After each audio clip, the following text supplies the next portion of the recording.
o louvor, as ações de graças.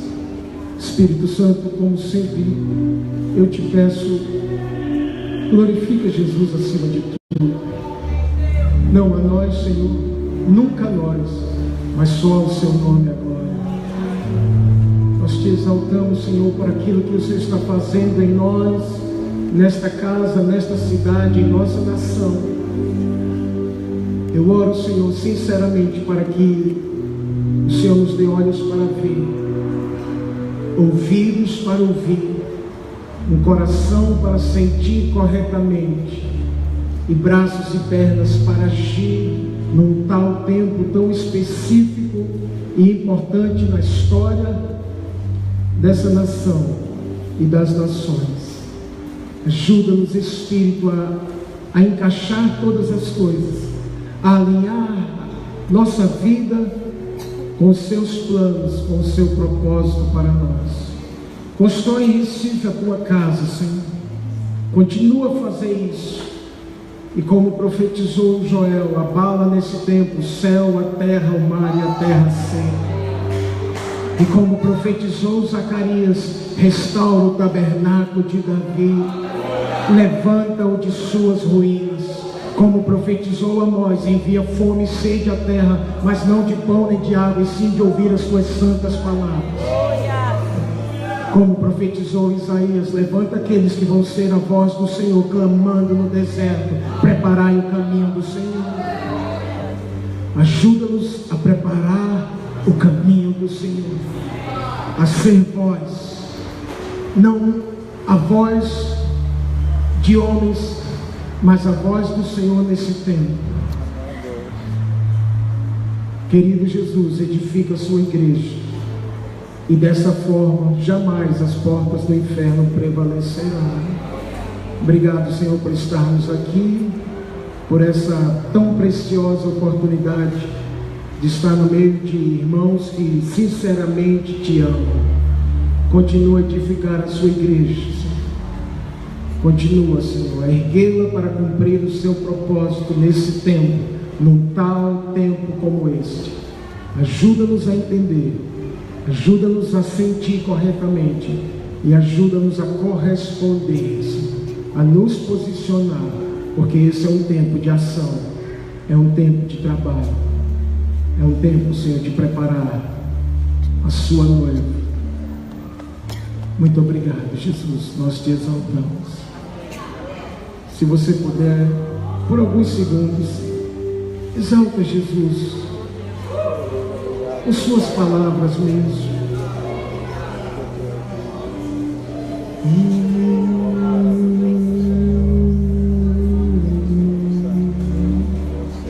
Santo Jesus, Santo Jesus, Santo é o Senhor, Santo é o Senhor, muito digno de ser louvado. Na cidade do nosso Deus, seu santo monte, bendito Jesus, Santo, Santo, Santo, Santo, Santo, Santo.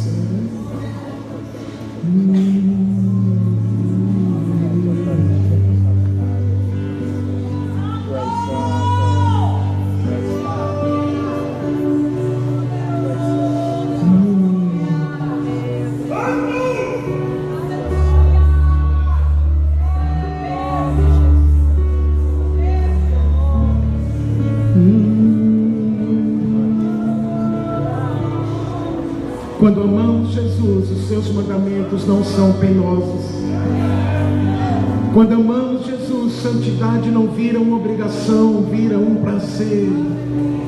Quando amamos Jesus, a sua palavra, estar diante da sua palavra não é um fardo, é um deleite, Rei. Então não se trata de correr do que é errado. Não se trata de se manter firme para não fazer o que é errado. Se trata de correr para Ele. Achegai-vos a mim, e eu me chegarei a vós outros, diz o Senhor. Não se trata de romper simplesmente com as cadeias do pecado. Se trata de se tornar completamente apaixonado por Ele. E aí tudo mais é consequência.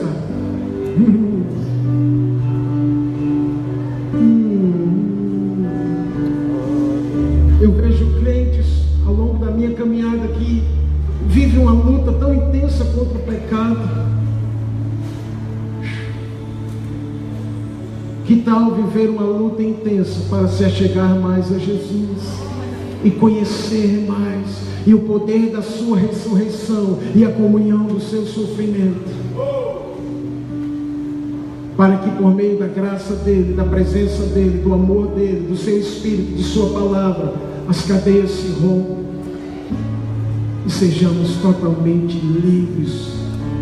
Se o Filho nos liberta, verdadeiramente somos livres. Te exaltamos, Senhor. Te peço sinceramente, fala conosco. Conforme tua filha orou aqui, Senhor, ajuda-me a entregar a sua palavra e ajuda todos nós a compreender o que o Senhor está falando pelo seu Espírito, por sua palavra nesse tempo. É a minha sincera oração, Senhor, no nome de Jesus. Amém. Aleluia.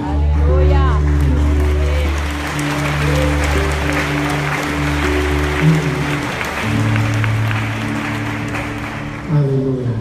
Abra, por favor, a sua Bíblia em Ezequiel 37. Boa noite a todos. É um prazer estar aqui nessa casa.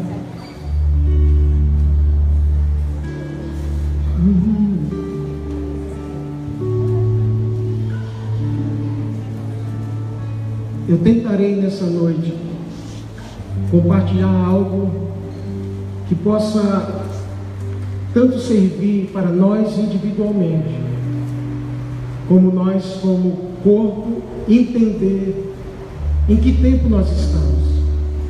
Parte da minha responsabilidade ministerial é entender, é compreender. Então, Deus tem me chamado para construir algo. Não me pergunte o que, eu só tenho uma ideia. Eu não tenho toda a planta. Então, nós estamos trabalhando nesse tempo para construir algo, mas não mais para nós nem do nosso jeito. Nós, líderes da igreja brasileira, na minha opinião, nós tentamos construir a igreja, e muito bem intencionados. Nós tentamos edificar a igreja, cada um do seu jeito, e bem intencionados. Mas o que o Senhor está falando nesses dias é que nós não conseguimos terminar a nossa obra, porque nunca foi do nosso jeito, é do jeito dele. Eu tenho um desenho, mas quando eu vou para o Senhor, Ele diz, pode ser até legal, mas não serve, é o meu modo, é o meu desenho, é o meu modelo. Então na casa do Senhor não tem vários, quando você pede o cardápio, não tem vários pratos, só tem um, a moda da casa. Não é mais do nosso jeito, é o modo da casa, é do jeito do reino do céu. E o que eles estão chamando para esse tempo? Para entender. Meu lugar de trabalho, meu quarto. Fazendo o quê? Tentando morrer um pouquinho. Tentando fazer com que aquilo que a gente canta e ora, que ele cresça e eu diminua. Não seja uma canção e uma oração de domingo à noite, mas seja uma realidade. Olha, cantar é bem mais fácil. Que ele cresça. Mas na segunda de manhã, aí a coisa pega. Filho, você cantou sinceramente para mim? Então vamos lá. E aí começam as provas. Mas deixa eu entrar na palavra, não quero tomar muito tempo dos irmãos, eu quero ser breve e simples e direto. Então Ezequiel 37, eu estou feliz, tem muitas pessoas que eu amo demais, que fazem parte desse ministério, dessa casa. Estou vendo alguns deles aqui revendo. Tem uma turma aí que está também conosco. Eu não vou apresentar porque é muita gente, então vou apresentar aquela mulher linda que está ali. Minha esposa, que mês que vem faremos 20 anos, não só de casados, mas de um excelente casamento. Amém. E tem duas mocinhas que nasceram desse casamento que estão por aí, Sara e Hannah. Sara de 15 e Hannah de 9 anos. Mas é muito precioso estar aqui com vocês nessa noite. Ezequiel 37 é um texto bem conhecido. E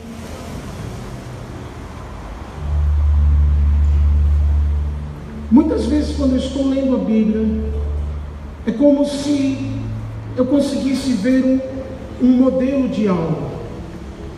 Então nessa noite, volto a dizer, eu não quero só trazer, eu não sou um pregador de boas palavras, eu sou meio desengonçado, meio desajeitado, então não é a minha, como falam por aí, não é a minha vibe trazer uma boa palavra. Eu admiro quem, mas o meu encargo é fluir na unção que pela graça Ele depositou sobre mim. Então nessa noite, mais do que uma boa palavra, eu quero trazer a nossa consciência para o entendimento do tempo em que estamos e como nós devemos nos posicionar como igreja e como indivíduos. Ezequiel 37 para mim traz uma planta. Assim eu vi enquanto meditava nessa palavra. Diz assim, podemos ler? Veio sobre mim a mão do Senhor, e Ele me levou pelo Espírito do Senhor, e me deixou no meio de um vale que estava cheio de ossos, e me fez andar ao redor deles. Eram muito numerosos na superfície do vale, e estavam sequíssimos. Então me perguntou, filho do homem, acaso poderão reviver estes ossos? Essa é a pergunta nessa noite. A pergunta nessa noite, ao olharmos para o cenário do Brasil como nação, cenário político, econômico, espiritual, ao olharmos para nós individualmente, em coisas que estão ainda fora do seu devido lugar, ao olharmos para a igreja, a pergunta nessa noite é: poderá essa situação ser revertida? Aquilo que está seco, e se nós olharmos para o Brasil com um olhar humano, se nós olharmos para a situação, volto a dizer, econômica e política, e pior, moral. Outro dia minha esposa estava falando para mim, a crise do Brasil, pior não é nem econômica nem política, é moral. Eu assino embaixo, concordo. Alguém mais concorda? 7 pessoas, tá bom, foi bom. Então quando a gente olha humanamente falando para o Brasil nesse cenário, com os olhos humanos, quanto sinceramente veio um vale de ossos secos? Eu também. Quando a gente olha para um cenário de pelo menos parte da igreja, que ainda não entendeu a urgência do tempo em que estamos vivendo, que parece estar desfilando as vestes de rainha dentro do palácio, quando lá fora a coisa está pegando. Quando nós olhamos para algumas áreas da nossa vida pessoal, familiar, quantos muitas vezes olham e veem sinceramente como que um vale de ossos secos? Normal. Mas nesse tempo, Deus está nos chamando para ver como Ele vê e fazer o que devemos fazer.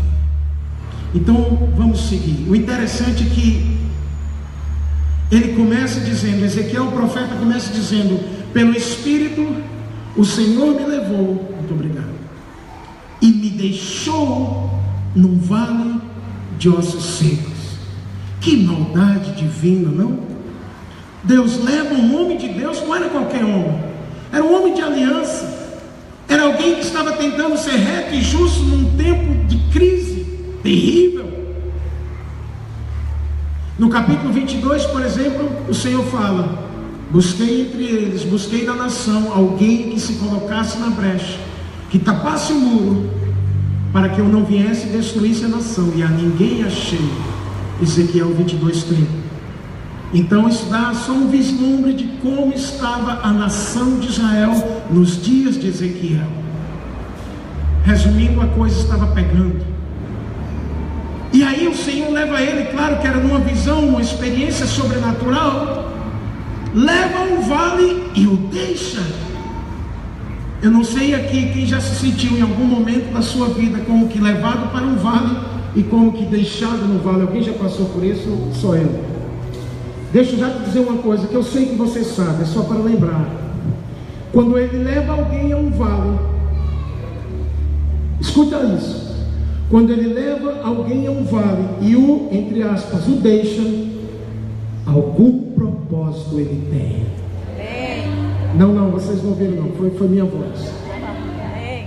Quando ele leva um filho, um homem e uma mulher de destino, de propósito, tal como Ezequiel, que não era um pecador, ainda que tivesse pecados, mas era um homem que tentava obedecer a palavra do Senhor e cumprir seu chamado.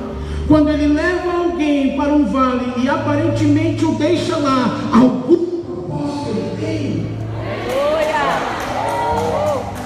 Nada vai ser propósito. E há um tempo para todo propósito debaixo do céu, disse o sábio Salomão. Então nessa noite, Eclesiastes 3:1, vamos entender qual é o tempo em que estamos e qual é o propósito. Então, voltemos para o texto. Deixa eu ler novamente o versículo 2. Ele me fez andar ao redor deles, e eram numerosos, muito numerosos, na superfície do vale, e estavam sequíssimos. Estou usando a versão revista e atualizada. Então me perguntou o filho do homem: acaso poderão reviver estes ossos? Respondi: Senhor Deus, tu o sabes.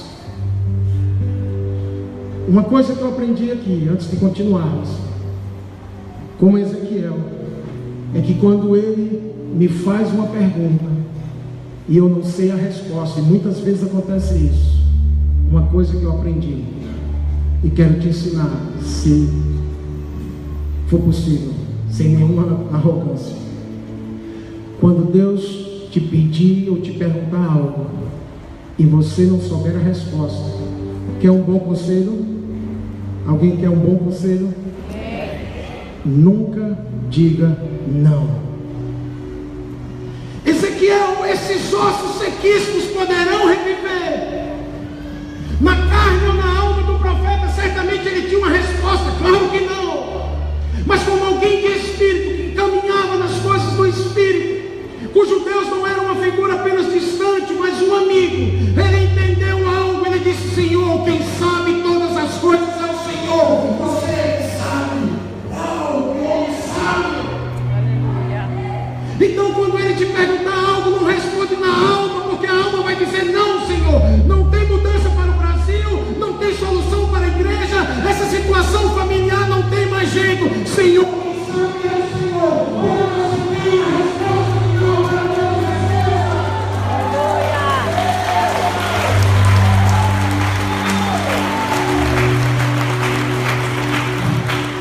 Senhor, quem sabe é o Senhor, porque tu tens a palavra final acerca de todas as coisas. Aleluia! E aqui começa uma navegação espiritual. Com essa resposta, eu creio que o Senhor olhou e disse: muito bem, Ezequiel, então vamos para o próximo passo. Ok, Senhor, vamos. Continuando agora, versículo 4, por favor.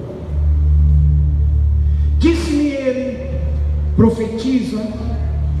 Na versão King James diz: profetiza e prega a estes ossos, e diz-lhes: ossos secos, ouvi a palavra do Senhor. Agora, por favor, presta bem atenção. Você já viu algo mais ridículo do que esse cenário e essa cena? Um homem, um profeta profetizando a ossos. E sabe de uma coisa? É ridículo mesmo, mas é ridículo para o mundo. O evangelho da cruz é loucura para os que perecem, mas para nós que somos salvos tem um novo sentido. Porque é o poder de Deus para a salvação de todo aquele que crê. Era um chamado para Ezequiel sair da alma e entrar no espírito. Qual é o chamado para a igreja nesse tempo? Estamos sendo amados na igreja brasileira. Eu a amo, mas tu és almática. Eu te chamo para entrar e ser uma igreja do espírito que fala do espírito. Porque a alma não vai mudar esse vale, mas ser o espírito. Tudo passa espírito na nossa. Mas escute, não é profetizar qualquer coisa. Não é profetizar o que minha alma quer.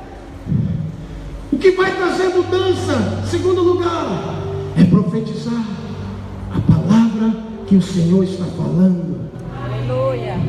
Quando o nosso mestre foi tentado em Mateus 4, Lucas 4 também, em 3 situações, pelo menos o diabo vem batendo muito forte. Ele já começa assim: se tu és filho de Deus. Ele já começa batendo forte.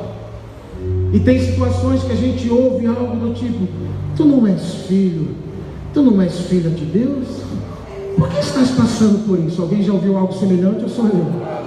Não é? Então, antes dele apresentar a tentação, ele já vem batendo forte. Então ele chega para o Filho de Deus e diz: se tu és. E nas 3 ocasiões, não de forma aleatória, que já seria poderoso, mas para ser poderoso e eficaz, ele aplicou e profetizou e respondeu conforme a palavra em cada situação específica. Não sei se eu estou conseguindo ser claro. Amém. Não é só profetizar o que queremos profetizar ou achamos legal. Esse é um tempo de profetizar e de anunciar o que o Senhor está falando. É de tempo de profetizar a palavra do Senhor. Não mais o que minha alma quer, não mais o que todos estão falando, a palavra do Senhor para cada situação. Aleluia. Mas deixa eu te dizer uma coisa também, antes de voltar para Ezequiel 37. O diabo sempre vem de uma forma ou de outra nos tentar, sim ou não? Mas ele sempre chega atrasado. Porque eu descobri que antes de Mateus 3 existe, antes de Mateus 4 existe Mateus, por favor, obrigado. Alguém está ligado aqui. Vou dar mais uma chance. Antes de Mateus 4 tem Mateus 4 no deserto, se tu és filho de Deus. Mas em Mateus 3, por ocasião do batismo de Jesus no Jordão, os céus se abrem, o Espírito vem sobre ele e ouviu-se uma voz dizendo: tu és meu filho amado, em quem eu me comprazo. Então quando o diabo vem para ti dizendo: tu não és filho de Deus, você vai dizer: sim, você chegou atrasando, eu sou filho, tu és filho.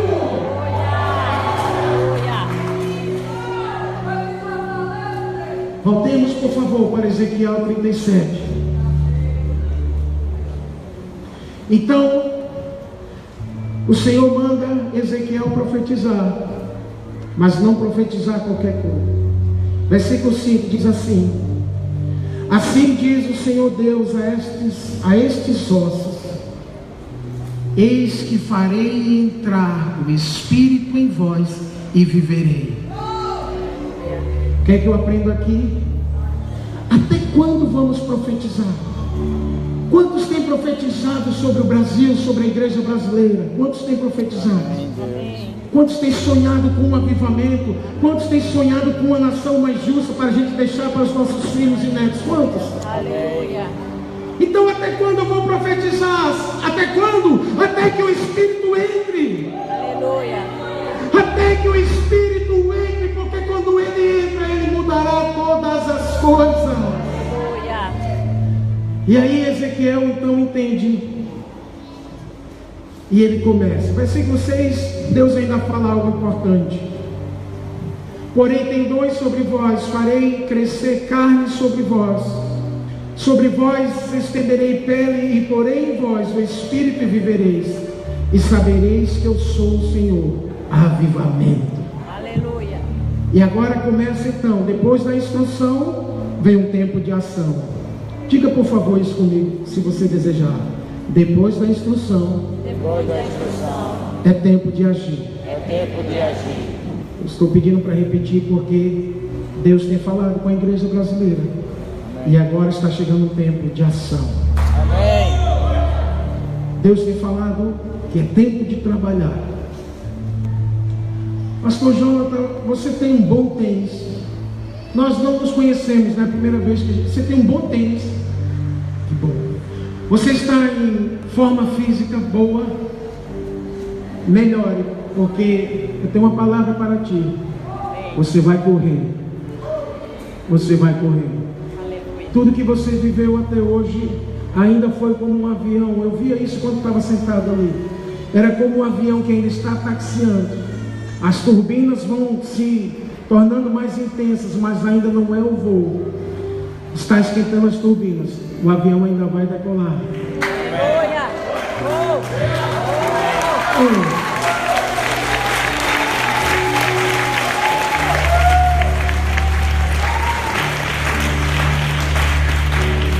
Aleluia! Agora começa o trabalho do profeta, versículo 7, rei. Então profetizei segundo me for ordenado. É tudo conforme ele. Não é como nós queremos. A gente tentou, por isso que não deu certo. No ano de 2000, Deus soprou algo sobre a igreja brasileira, Belo Horizonte. De 2000 a 2004, nós vivemos um tempo muito especial. Não foi, pastora Fátima? Um tempo muito especial em Recife. Um sopro de Deus. Se não era em todo o Brasil, eu sei que pelo menos Recife teve um sopro. Alguns de vocês foram tocados naquela época. Eu não era nascido ainda. Entre 2000 e 2004, um sopro do Espírito, e eu apostei todas as minhas fichas. Intensamente. Não só bebendo e recebendo, mas me posicionando com um grupo de meninos que andava comigo, e todos éramos meninos, e agora que a gente é mesmo. Porque eu descobri que das crianças é o reino dos céus. De 2004 a 2007, parece que o fogo abrandou e o vento diminuiu de intensidade. E no espaço entre 8, 7 anos, parece que algo parou no Brasil. Não sei se alguém tem esse mesmo sentimento, quem era daquela época. Obrigado, Cecília, a irmã aqui, irmão 100%, Rogério. E agora? E agora? Agora, novamente, é tempo de profetizar a palavra do Senhor. E agora? E agora? Deixa eu te falar o que é que está por acontecer, acredito eu. Se não errarmos, se não perdermos o time, se profetizarmos agora segundo Ele manda e não conforme a gente quer.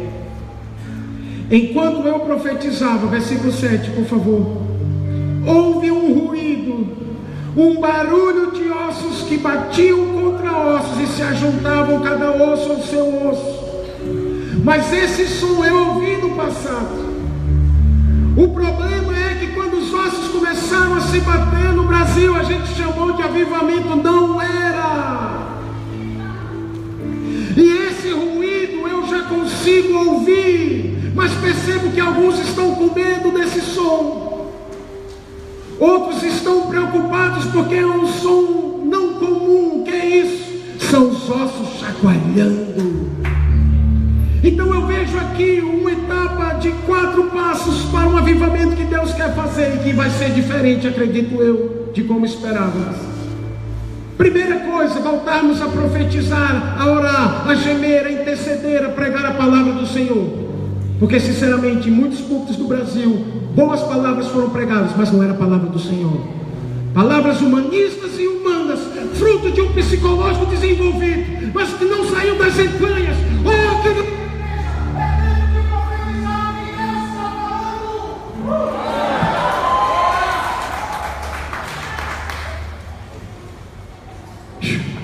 falei algo que não devia.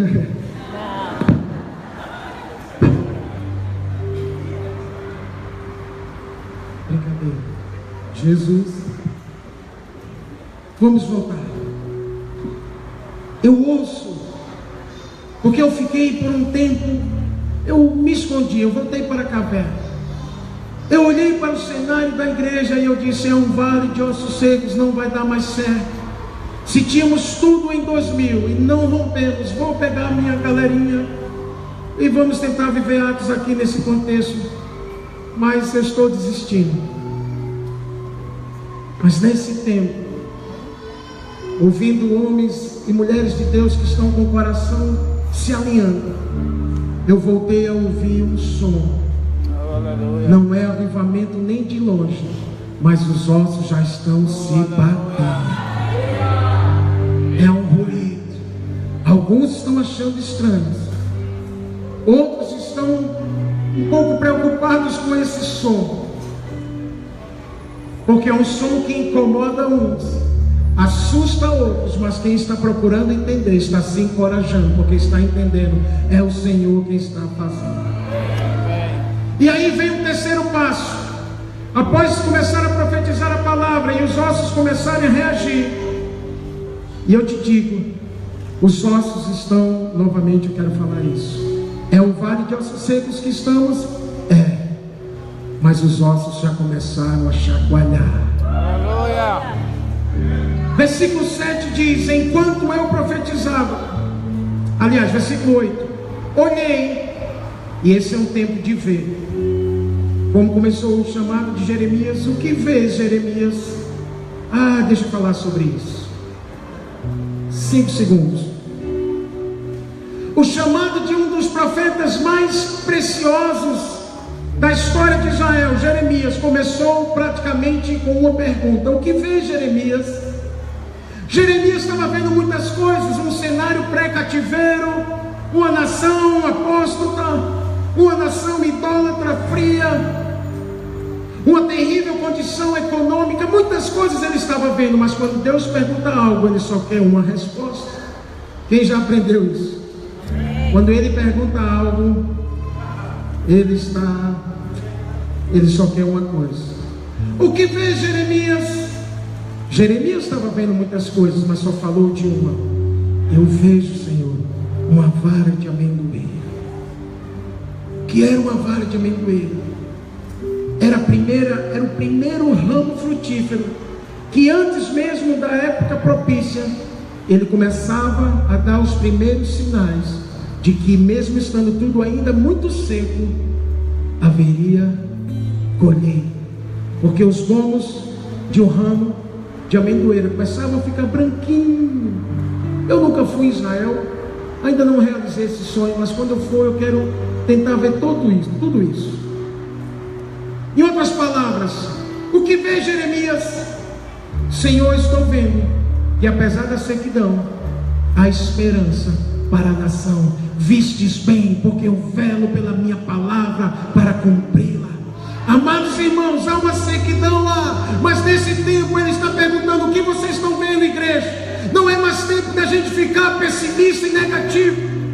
Por muito tempo eu estava batendo na igreja, porque era só o que eu via. O Senhor disse: mude sua visão. Há uma vara de amendoeira que está nascendo. É um tempo novo para a igreja brasileira. É uma segunda chance, é uma nova estação. Escute isso, eu estou profetizando isso para você gostar. Eu não vi isso no YouTube, eu vi isso morrendo dentro de um quarto. O Senhor está falando: há uma vara de amendoeira florescendo no Brasil.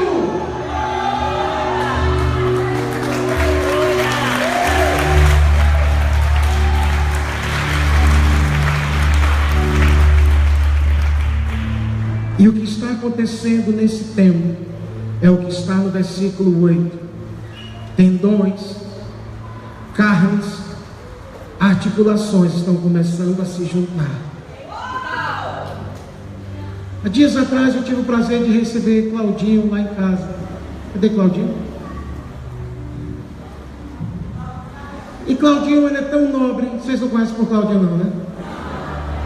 Casca. Claudinho chega lá em casa e ele é tão nobre que ele ainda levou um bolo. Convidado, né? Mas a gente marca para tomar um café, ele ainda leva o bolo. Ah, isso é a visão do provedor. Tem uma canção, eu acho linda a letra que está sendo cantada no Brasil, mas eu não posso cantar, porque eu já saí da estação de não levar nada para a mesa. Eu sou um pai, eu tenho que ser provedor, eu sempre tenho que levar algo à mesa. Os jovens podem, vocês estão liberados, eu não posso. A mente de provedor é: eu não venho para a casa do Senhor para receber, ainda que eu necessite, eu venho sempre para dar. Eu tenho que dar algo, eu tenho que dar uma oferta. Se eu não posso dar mil, eu posso dar R$1. Se eu não posso dar R$1.000, eu dou meu coração. Se eu não posso dar 1 milhão, eu dou minha adoração. Eu tenho que dar algo. Eu tenho que colocar alguma coisa na mesa. Eu sou um provedor. Hey.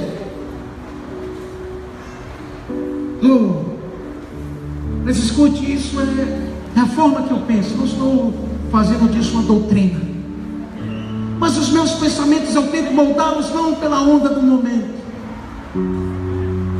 Quando alguém pergunta: cara, você viu fulano de tal que está bombando aí? Quem? Cara, eu decidi nada saber entre vós a não ser Jesus Cristo e esse crucificado.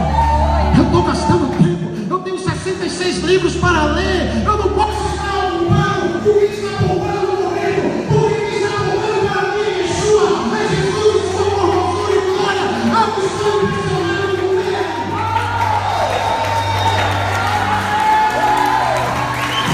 Depois de isso, nós vamos na direção. Eu amo muito mais. O fogo aceso, respeito homens, mas sabe uma coisa? Não quero andar com eles em primeiro lugar, porque eu ouvi que Noé e Enoque andaram com Deus. Andamos demais com os homens, então nossa mente está humanista. E quando alguém fala uma coisa como uma doutrina, a gente repete como um eco. O problema da igreja tem sido um eco. Ele está chamando a gente para ser uma voz. Mas que voz? A voz que ele está dando no deserto. Aleluia. Então, quando o Claudinho esteve lá em casa, o que estávamos fazendo? Claudinho, tendões, articulações. Deixa eu lhe dizer algo. O que eu estou fazendo aqui? Juntando articulações e tendões. Ele está ligando, como diz o profeta Nilson Júnior, um amigo, aqueles que estão indo para o mesmo destino estão começando a se encontrar no caminho. O que é que eu estou fazendo aqui? O que é que estamos fazendo há 8 anos com a equipe de intercessores? Alguns estão espalhados por aí. Se preocupa não, são meio estranhos mesmo. Estamos juntando articulações. Porque, escute isso, Deus mandou dizer isso aqui para vocês.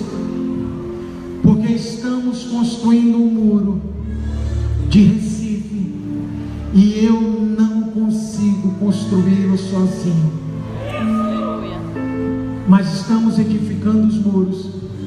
E acredite se quiser, o Senhor falou que esses muros vão até a Europa e depois até Israel.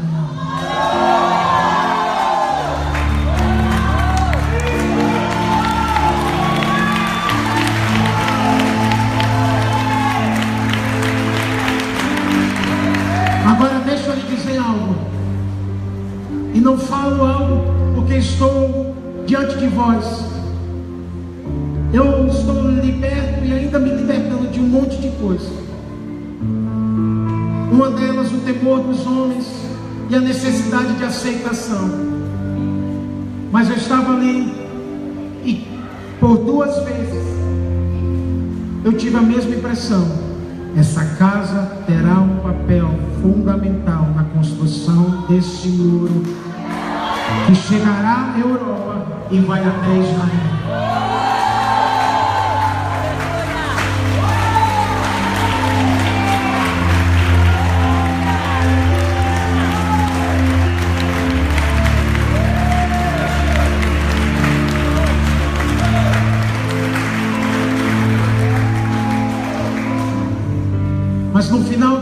versículo 8, já havia osso se batendo, já havia tendões e carnes chegando, se unindo, articulando, mas não tinha entrado ainda o Espírito, ou seja, ainda não era.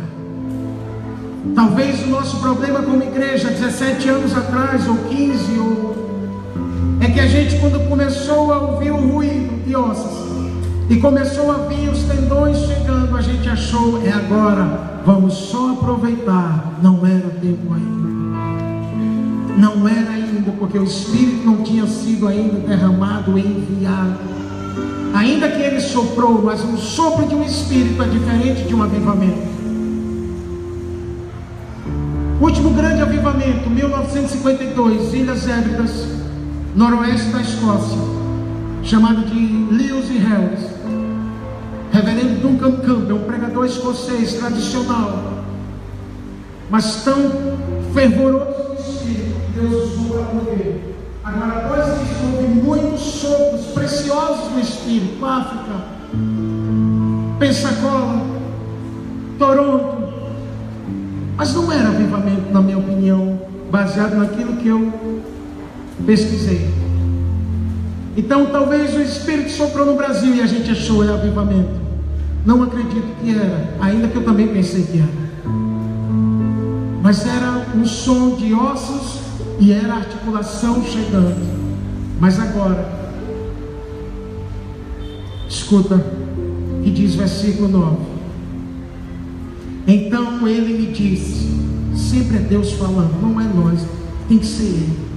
Ele mostrando o tempo e o modo, como disse Salomão. Há um tempo e há um modo.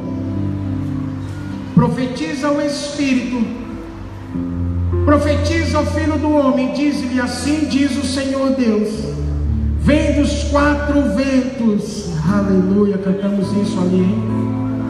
Ó Espírito, e assopra sobre estes mortos para que vivam. Profetizei como ele me ordenara, não é como eu queria, é como ele me ordenara, é como ele quer, como ele está falando, como ele está mandando.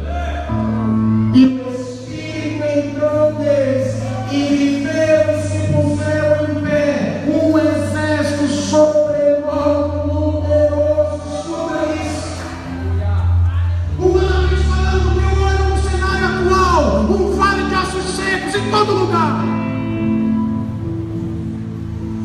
Mas Deus não me chamou para andar pelo que eu vejo. Deus chama o justo para viver por fé. Não por vistas, mas pelo que cremos. E Ezequiel, seguindo os passos, ele vê que em um vale cheio de ossos sequíssimos, conforme a gente leu no início, um exército se levanta. Igreja do Brasil, esse é um tempo de trocar de vestes. Não é mais tempo de andar no palácio desfilando nossas vestes, porque o casamento não chegou. Por isso ele está mandando dizer onde tem no passado, procurando fazer isso com humildade. Troca de vestes, o casamento não chegou. Agora são vestes camufladas, é vestes de guerra. Vai acontecer guerra, mas a gente vai tomar o que é nosso. E professor de história, com todo respeito, vai ter que voltar a ensinar apenas história, porque quem vai dar destino sobre a sexualidade dos nossos filhos somos nós. Mas a gente vai ter que ocupar o lugar que perdemos pela guerra. Ele não quer, antes do casamento, ele quer que a sua noiva seja uma guerreira.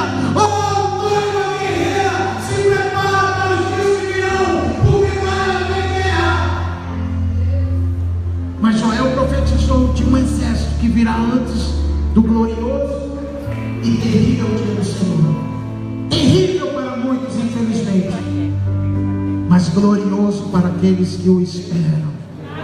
Quantos estão esperando? Então, quando Ezequiel profetizou ao Espírito, o nível final, vamos dizer assim, O Espírito entrou. Profetizemos ao Espírito e ele vai entrar novamente na igreja brasileira. Quando eu digo entrar novamente, vocês me entendem, eu acho. Amados, eu sei que eu estou numa casa de profetas, e Deus está chamando os profetas para subir a torre de vigília, porque tem guerra vindo pela frente. E aos jovens, o que Ele está mandando a gente fazer com os jovens? Preparem eles, lancem como flechas as nações. Não é mais, com todo respeito, não é mais tempo de cultos para entender o jovem, para que ele saia e passe por um lugar indevido e eu não posso entrar nesse lugar. Chega da gente dar migalhas. É tempo da gente trazer a presença de Deus.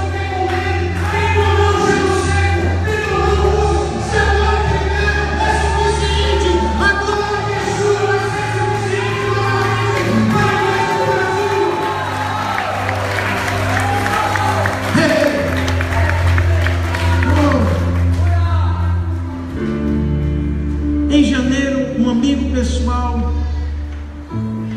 que foi um pai para mim, foi recolhido pelo Senhor.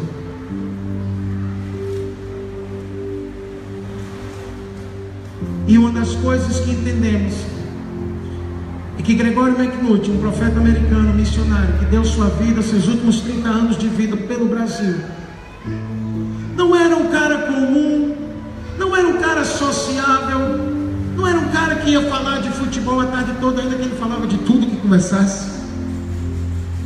Mas era um homem intenso e zeloso por uma causa. E quando ele partiu, e nós entendemos, nós que andávamos mais perto dele, Silvio está lá, Fernandinho que está como missionário lá na Irlanda do Norte, Neto, Anderson que está aqui, Michel, e muitos outros que se conectaram com ele, não de uma conversa, depois o cara dizia, eu sou filho, enfim. É que um legado e um manto que não nasceu nele, mas veio de outros, foi liberado sobre a nação. E agora a gente não pode deixar cair no chão.